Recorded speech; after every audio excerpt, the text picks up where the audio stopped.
This is how the Proto-Indo-European language became Latin. First, we will discuss the origin of Latin and what influenced in its journey to become Latin from its ancestor language Proto-Indo-European.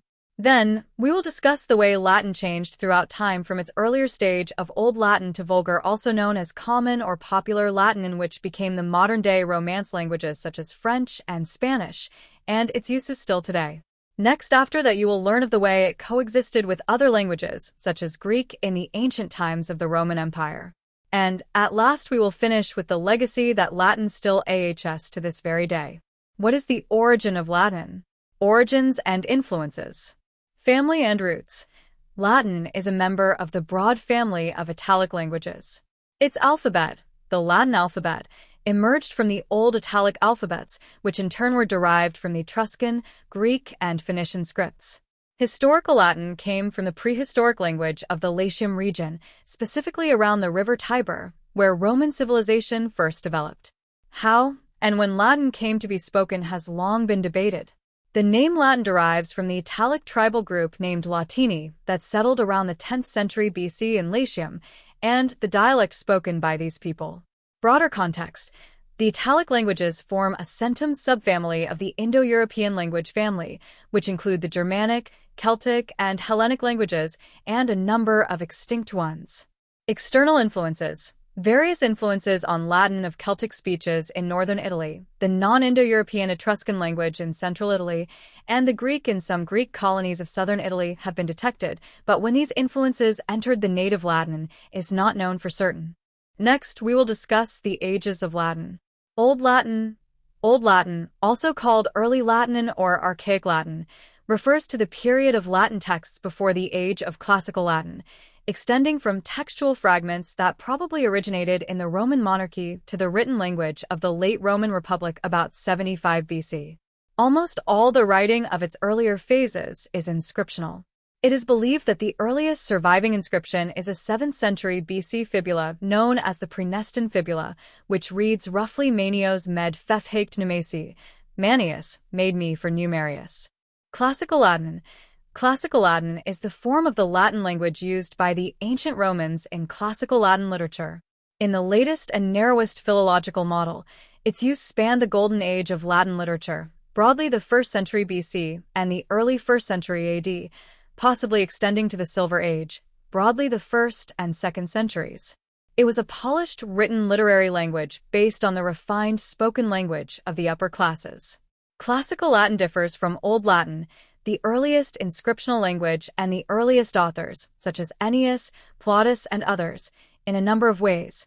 For example, the early om and os endings shifted into and us ones, and some lexical differences also developed, such as the broadening of the meaning of words.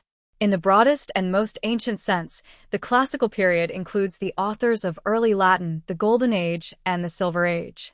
As Latin spread with the Roman Empire, Classical Latin was not spoken. Instead, people spoke in Vulgar Latin, vulgar meaning popular or common, instead of that of the classic literature of Classical Latin.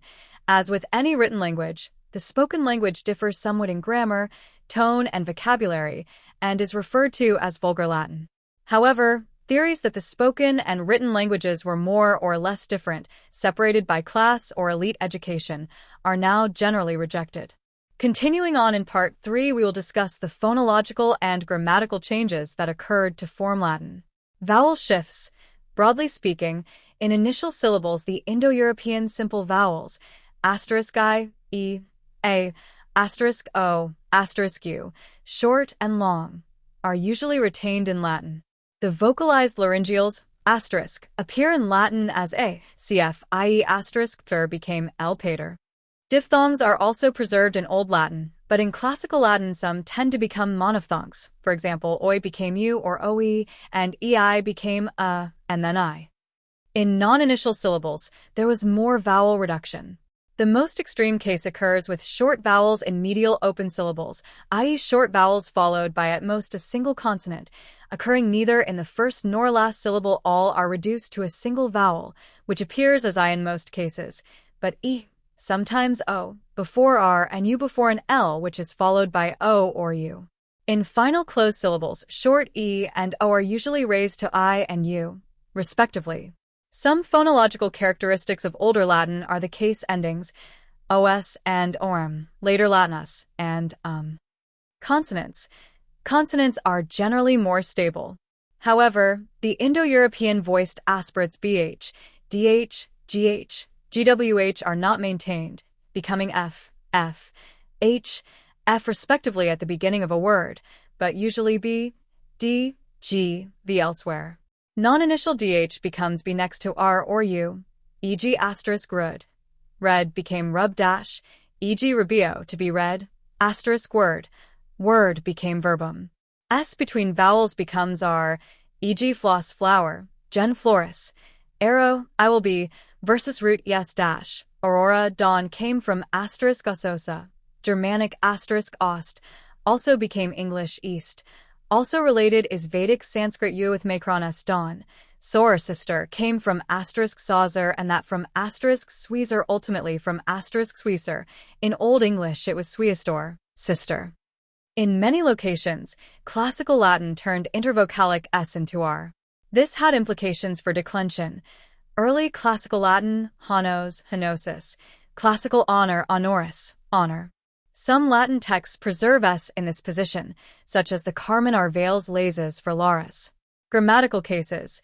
Of the original 8 cases of Proto-Indo-European, Latin inherited 6: nominative, vocative, accusative, genitive, dative, and ablative.